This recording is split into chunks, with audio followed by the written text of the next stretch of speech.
নমস্কার, স্বপ্নাবিক নিউজ নেটওয়ার্কে স্বাগত। ধীরে ধীরে রত্তলা গুলিকাণ্ডের তদন্তের জাল গোটাতে শুরু করেছে প্রশাসন।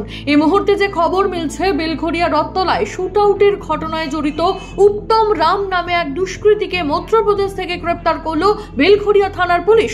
প্রশাসন সূত্রে খবর, এই উত্তম নামের দুষ্কৃতী বাইক থেকে অজয় মণ্ডলের গাড়ি লক্ষ্য করে পরপর গুলি চালায়।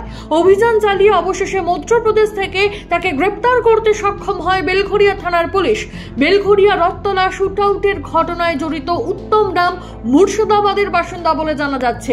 এদিন তাকে ব্যারাকপুর আদালতে পেশ করবে পুলিশ। এই মুহূর্তের বড় খবর, বাংলাদেশে নতুন করে শুরু হওয়া আন্দোলনের সামনে কার্যত নতি স্বীকার করে অবশেষে প্রধানমন্ত্রীর পদ থেকে ইস্তফা দিলেন শেখ হাসিনা। সূত্রের খবর, ইতিমধ্যেই বোন রেহেনাকে নিয়ে গণভবন ছেড়েছেন প্রধানমন্ত্রী। আকাশপথে বাংলাদেশ ছেড়ে ভারতে আশ্রয় নিতে পারেন তিনি, এমনটাই সূত্রের খবর। এবং এই মুহূর্তে যে আমরা আপডেট পাচ্ছি, আগরতলার বিমানবন্দরে পৌঁছেছে শেখ হাসিনার কপ্টার। পরিস্থিতি বাংলাদেশের নিয়ন্ত্রণে আনতে তৎপর হয়েছে সেদেশের সেনাপ্রধান। উল্লেখ্য, আজ বাংলাদেশে মার্চ টু ঢাকা অভিযানের ডাক দিয়েছিলেন আন্দোলনকারীরা। তাদের ছত্রভঙ্গয় তৎপর হয়েছিল পুলিশ সহ সেনা। এরই মাঝে প্রধানমন্ত্রীর পদ থেকে ইস্তফা দিলেন শেখ হাসিনা। বরানগর ও নপাড়া মেট্রো স্টেশনের মাঝে চোর সন্দেহে এক ব্যক্তিকে মারধরের ভিডিও ভাইরাল হতেই শোরগোল পড়ে গিয়েছে সমাজ মাধ্যমে। ছবিতে দেখা যাচ্ছে এক ব্যক্তিকে চোর সন্দেহে সমস্ত যাত্রীর সামনে এক যুবক মারধর করছেন। এরপরে গোটা ঘটনার প্রতিবাদ জানান সহযাত্রীরা। আইন নিজের হাতে তুলে না নিয়ে প্রশাসনের দ্বারস্থ হওয়ার কথাও জানান তারা। ছবি ঢুকবে।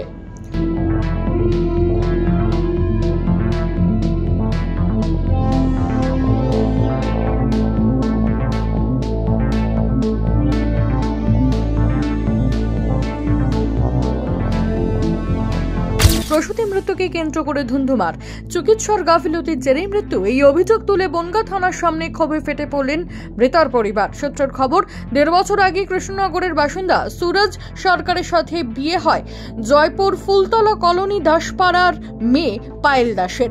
গর্ভবতী অবস্থায় বনগাঁর এক বেসরকারি নার্সিং হোমে চিকিৎসা চলছিল পায়েলের। অভিযোগ, প্রসূতির বিভিন্ন সমস্যার কথা গোপন করে গিয়েছিল চিকিৎসক। গতকাল রাতে তার অবস্থার অবনতি হলে সিসকেম হাসপাতালে স্থানান্তরিত করা হয়। এদিন সকালে মৃত্যু হয় পায়েলের। এরপরেই ডাক্তারের বিরুদ্ধে চিকিৎসার গাফিলতির অভিযোগ এনে মৃতদেহ সাথে নিয়ে থানার দ্বারস্থ হয় শতাধিক এলাকাবাসী। লিখিত অভিযোগ দায়ের হতেই তদন্ত শুরু করেছে পুলিশ। এ যেন রাস্তা নয়, বরং কাদা মাটির আস্তরণ। আর রাস্তার এই বেহাল দশার প্রতিবাদে এবার অভিনব কায়দায় বিক্ষোভ দেখালেন বসিরহাট মহকুমার চককুলিয়াডাঙ্গা সোদামোল্লা পাড়ার বাসিন্দারা। স্থানীয়দের অভিযোগ, দীর্ঘদিন ধরেই এই বেহাল রাস্তার উপরই বাধ্য যাতায়াত করতে হয় এলাকার বাসিন্দাদের। আর তাই এদিন এই কাদা মাটির ওপর ধানের চারা লাগিয়ে বিক্ষোভ দেখালেন ক্ষুব্ধ বাসিন্দারা। অন্যদিকে রাস্তার এই হতশ্রী দশার চিত্র মালদার হরিশচন্দ্রপুরের মালিয়র 2 নম্বর গ্রাম পঞ্চায়েতের কাতলামারি গ্রামেও। সেখানেও কাদামাটির রাস্তার উপর দিয়েই ঝুঁকির যাতায়াত করতে হচ্ছে 8 থেকে 80 সকলকে। স্থানীয়দের অভিযোগ, বারংবার স্থানীয় প্রশাসনকে এই বিষয়ে জানালেও কোনো সুরাহা মেলেনি। শেষমেশ স্থানীয়দের বিক্ষোভের জেরে অবশেষে রাস্তার হাল ফেরানোর আশ্বাস দেওয়া হয়েছে স্থানীয় প্রশাসনের তরফে। এবার কবে স্বস্তি পান সাধারণ, সেটাই দেখার। আন্দোলনে উত্তাল বাংলাদেশ, প্রধানমন্ত্রীর পদ থেকে ইস্তফা দিয়ে দেশ ছেড়েছেন শেখ হাসিনা। কপ্টারে করে আকাশপথে আপাতত ভারতে প্রবেশ করেছেন হাসিনা।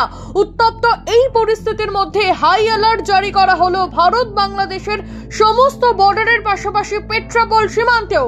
যে কোনো রকম গন্ডগোল কিংবা অপ্রীতিকর ঘটনা এড়াতে ভারত বাংলাদেশ সীমান্তে বাড়ানো হচ্ছে ফোর্স। এই মুহূর্তে যে খবর মিলছে, ভারত বাংলাদেশের বেনাপোল সীমান্তে অশান্তির পরিবেশ। অন্যদিকে কোচবিহার জেলার মেকলিগঞ্জ ব্লকের চেংরাবান্ধা সীমান্ত দিয়ে ভারত বাংলাদেশ ও ভুটান বাংলাদেশ বৈদেশিক বাণিজ্য আপাতত বন্ধ করে দেওয়া হলো।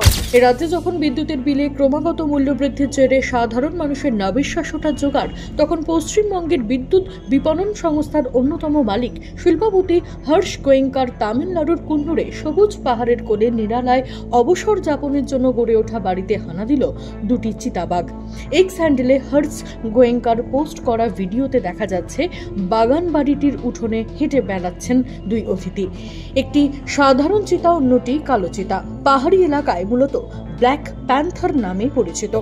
ভিডিওটি দেখে শিউরে ওঠার জোগাড়। যদিও নিন্দুকেরা বলছেন মূল্যবৃদ্ধি নিয়ে বাংলার মানুষের হয়ে ওকালতি করতে গিয়েছেন দুই অতিথি। চন্দন সেনগুপ্ত, সাবনাভিক নিউজ। সমস্ত খবরের আপডেট পেতে লাইক করে সাবস্ক্রাইব করুন সাবনাভিক নিউজ। সেই সঙ্গে বেল বাটন প্রেস করতে ভুলবেন না। আপনাদের একটা সাবস্ক্রিপশন আমাদের জন্য অত্যন্ত মূল্যবান। জয় হিন্দ।